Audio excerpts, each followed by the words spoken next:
नमस्कार, knocking-news.com में आपका स्वागत है। ये शताब्दी लगता है महामारियों की शताब्दी बन गई है। एक के बाद एक महामारी, एक के बाद एक महामारी। और उस पर भी बड़ी बात ये है कि WHO का बयान आप सुनेंगे तो आप चौंक जाएंगे।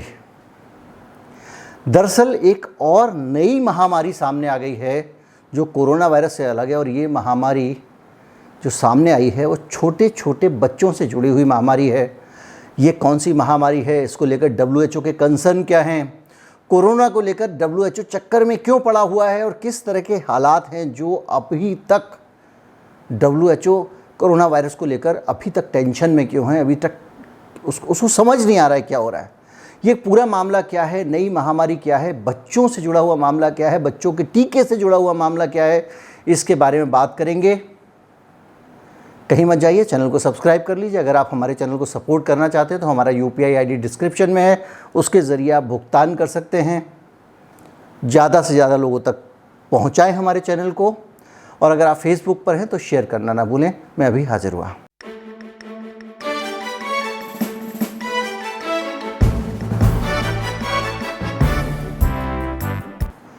जो महामारी जैसी दिख रही है, अभी इसको महामारी घोषित नहीं किया गया है, लेकिन दुनिया के कई देशों में मिल गई है। और ये है एक्यूट हेपेटाइटिस। बीमारियां अक्सर दो भागों में बांटी जाती हैं, एक क्रॉनिक और एक एक्यूट। जो क्रॉनिक बीमारी होती है वो धीरे धीरे धीरे करके हमारे शरीर में बढ़ती है, हमारे शरीर में वो जगह धीरे धीरे बनाती है, जैसे कि TB है, जैसे कि बहुत सारी बीमारियां हैं। और दूसरी होती है एक्यूट स्टेज कि पता चला आपको अभी हफ्ते भर पहले ही इन्फेक्शन हुआ और वो तेज़ी से बढ़ गया।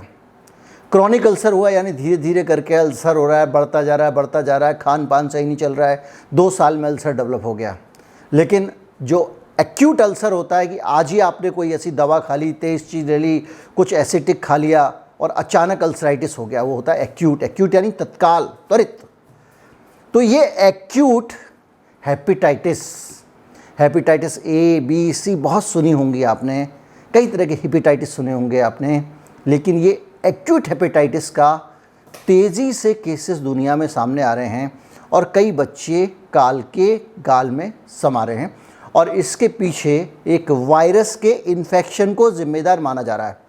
यानी ये भी वायरल डिसीज़ है, वायरस के ज़रिए दुनिया में फैल रही है। कई देशों में इस मामला आ चुके हैं और WHO कह रहा है कि अभी इसके मामले में सही से पता नहीं चल पाया कि ये है क्या, लेकिन केसेस रिपोर्ट हो रहे हैं और ये कहा जा रहा है कि एक एडिनो वायरस है जो इसके लिए ज़िम्मेदार है। ये बीमारी जो है, चूँकि हेपेटाइटिस नाम से ही दिख रहा है, लेकिन फिर भी ये सीधे लिवर से जुड़ी हुई है बच्चों के।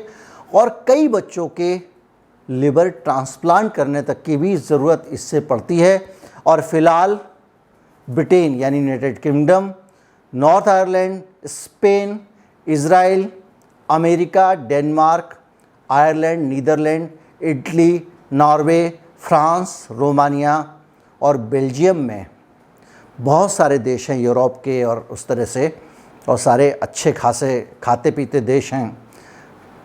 बहुत सारे मामले आ चुके हैं और ये लगातार WHO इस पे नज़र रखे हो, क्योंकि ये बीमारी जो है एक्यूट हेपेटाइटिस है। इसका मतलब पता चला जल्दी से किसी बच्चे को अचानक लिवर की प्रॉब्लम खड़ी हो गई, लिवर ट्रांसप्लांट करने की ज़रूरत पड़ रही है और कई बच्चों को बचाया भी नहीं जा सका इसको लेकर। तो ये जानलेवा बीमारी है। और ये US का, जो अमेरिका का CDC है, centre for disease control and prevention, उसके अनुसार ये आम वायरस होते हैं, एडिनो वायरस। लेकिन 50 से ज़्यादा तरह के एडिनो वायरस आदमी की जानकारी में हैं। जो ज़्यादातर जो एडिनो वायरस होते हैं वो लंग्स पे अटैक करते हैं, वो सांस से जुड़े हुए सिम्टम्स आते हैं। लेकिन ये एडिनो वायरस ऐसा है जो लिवर के लिए दिक्कतें पैदा कर रहा है। और सांस के जो इन्फेक्शन आते हैं उसके अलावा इसमें गैस्ट्रोएंटेराइटिस हो जाती है, कंजक्टिवाइटिस हो जाती है, मतलब आँख में हो जाता है, पेट में हो जाता है, या ब्लैडर का इन्फेक्शन हो सकता है। लेकिन लिवर वाला एडिनो वायरस अभी तक नहीं था। 50 तरह के एडिनो वायरस है उसके बावजूद। अब इस बीमारी में क्या होता है, मतलब अगर आपको पता चला कि भाई ये हेपेटाइटिस है कि नहीं है किसी बच्चे के अंदर, कौन से सिम्टम्स होंगे, जो सबसे पहले आपके दिमाग में आएगा कि अगर हुआ किसी बच्चे को तो हम कैसे पहचानेंगे कि ये बीमारी है या कोई और बीमारी है। तो इसको पहचानने का एक तरीका है, वो है कि पेट में दर्द दस्त लग जाना, लूज मोशंस होना, उल्टी होना, उसके बाद पीलापन आ जाना, जॉइंटिस हो जाना, आँख में पीलापन जो जॉइंटिस के लक्षण हैं, नाखून में पीलापन, ये सब वो लक्षण हैं जो तेज पीलिया के लक्षण हैं और तेज़ी से आते हैं मरीज के अंदर।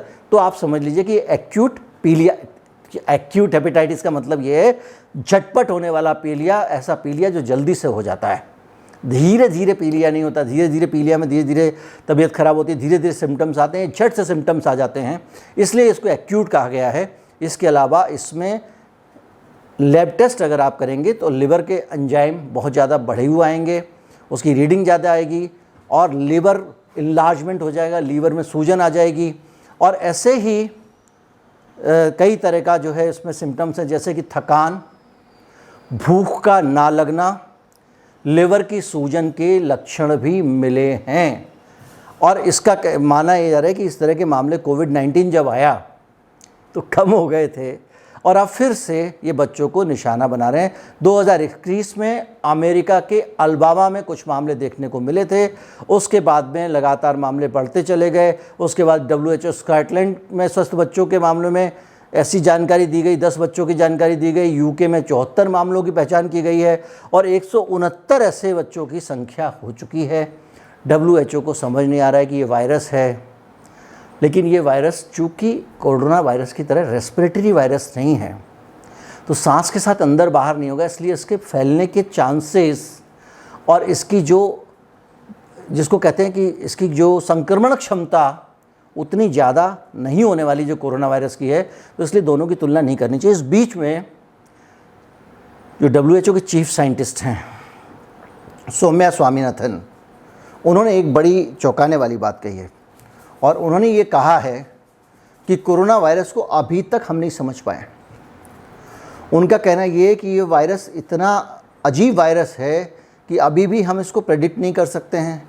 अलग अलग देशों में ये अलग अलग तरीके से फंक्शन करता है, अलग अलग तरह के लोगों में अलग अलग तरीके से फंक्शन करता है। ये पता नहीं इसको, इसका अभी तक हम पूरा कैरेक्टरिस्टिक्स ही पता नहीं कर पाए। बताओ, पूरी दुनिया का इलाज कर दिया, लेकिन WHO खुद भी अचरज में कि ये कहाँ से आया, कौन सा वायरस है जो इतनी तरीके से बिहेव कर रहा है। अगर हम उसको जो है वो ऐसे भी नहीं मान सकते कि ये गर्मी में फैलता है, कहीं सर्दी में फैल जाता है, कहीं कम तापमान में फैल रहा है, कहीं ज़्यादा तापमान में फैल रहा है। किसी देश में इसका बिहेवियर कुछ है, किसी देश में बिहेवियर कुछ है, कहीं सिम्टम्स कुछ बता रहा है, कहीं सिम्टम्स कुछ बता रहा है। इसको लेके बड़ा परेशान हो गया WHO। ये कोरोना की एक खबर है, दूसरी खबर और भी है कि साउथ अफ्रीका में चौथी लहर की बात चलने लगी। साउथ अफ्रीका वही जगह जहाँ पे सबसे पहले डिटेक्ट किया गया था क्या, ओमिक्रॉन वायरस। और इसके साथ ही अमेरिका में भी एक और हलचल शुरू हो गई है। 6 साल से छोटे बच्चों के लिए कोरोना टीका की मंजूरी का प्रोसेस शुरू हो गया है और अब छोटे बच्चों को भी कोरोना का टीका लगाया जाएगा, ऐसा अमेरिका कह रहा है। 6 साल से छोटा मतलब 1 साल का बच्चा भी, उससे छोटा भी। और जब ये लगेगा तो पूरी दुनिया में फिर बहस खड़ी होगी, क्योंकि ज़्यादातर वैज्ञानिक मानते हैं कि जो रिसेप्टर्स होते हैं जिनकी मदद से सेल में कोरोना वायरस घुसता है वो छोटे बच्चों के अंदर नहीं पाए जाते हैं। अगर छोटे बच्चों में वायरस पाया भी जा रहा है तो उनकी सेल में नहीं घुस सकता है। ये एक बहस खड़ी होगी।